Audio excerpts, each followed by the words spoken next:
UCLA beat Oregon 78-52. UCLA's defense was just exceptional all night long. They were all over Oregon, holding them to 17.4% from the 3-point line. Oregon went 4 for 23. UCLA shot the ball exceptionally well from the 3-point line. They shot at 47.8%, 11 for 23. Eric Daly Jr. led the Bruins with 21 points. Tyrell Bilodeau had 15 coming back from the injuries. And then the other big story of the night was Dylan Andrews.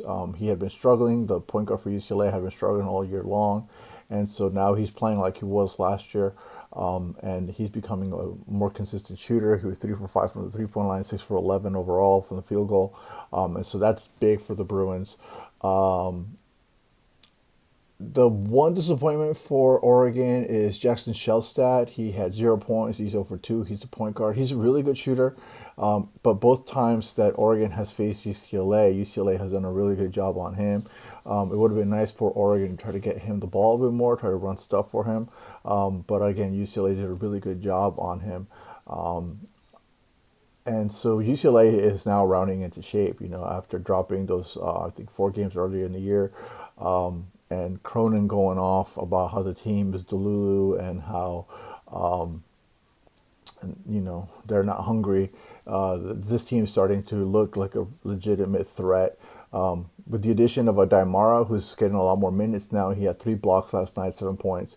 So he wasn't a big threat on the offensive side, but his presence on the defensive side is always an issue. He challenges shots, he changes the direction, and Cronin played both Mara and Bilodeau, both of the centers together, and I think that benefits Bilodeau because he can play more of a stretch 4 position, and a Mara plays at 5, and that allows him to be out in the perimeter more, where he can shoot the 3 better. So Bilodeau was 3 for 5. That also helps Eric Daly Jr.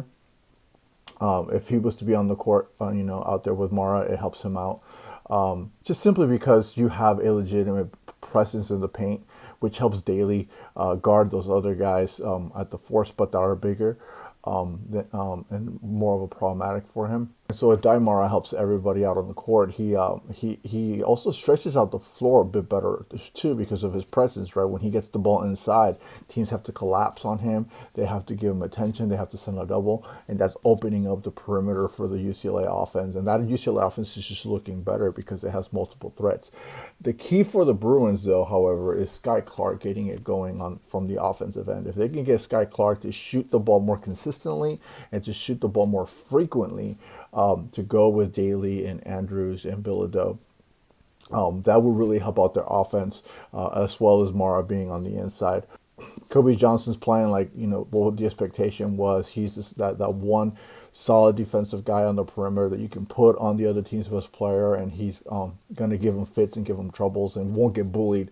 TJ Bamba in the second half really tried to bully a lot of the UCLA players, and the one guy he couldn't really bully is Kobe Johnson. So having Kobe Johnson out there on the defensive side, and then also he's able to add 9 points. So any offensive that he gives you is a benefit, it's a plus. But if Sky Clark can get it going, and now you have multiple threats from the perimeter with Bilodeau and Daly and Andrews and then Clark. Those are 4 guys that if they can get it going from the perimeter and get that outside shot going, that's problem, especially with the dive becoming such a focal point for defenses on the offensive end, and also just the way that he allows for the UCLA defense to be much more aggressive on the perimeter because he challenges shots on the post, and so that gives you more flexibility to be more aggressive and generate more steals. So again, this UCLA team is playing really well. Big game for them at Pauley next week against Michigan State, so that'll be a really good test to see how this team is and how they compare against Michigan State, who's I believe undefeated in the Big Ten. But yeah, this UCLA team is really starting to look really good, and Cronin will get them, going like he does. One thing I can say about Bruin teams, even last year, is that they get better as the year goes on under Mick Cronin. And so that's a scary notion for this team, right? Because they still have room to grow. And who knows what their ceiling is if they can, keep growing and developing the way that they are. You could be looking at a legitimate national championship contender here because they have the perimeter play, they have the size. And again, a Daimara, He's very his ability to guard the perimeter is underrated. I think that teams might see him as someone you can pick on by putting him on a small guy and have that small guy attack. But he moves his feet really well. He stays in front. He uses that length, and he's going to force those guys to shoot really hard arcing shots to get it over him.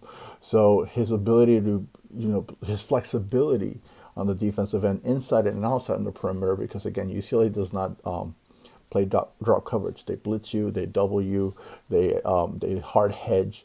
They don't want to create any level of comfort, which you get with drop coverage. You don't get that from the UCLA teams, and that forces Adayamara to be out there and to be active. And so that bodes really well for his draft status. But also it also means that he is not someone you can pick on. You might think that you can. So great showing by the Bruins.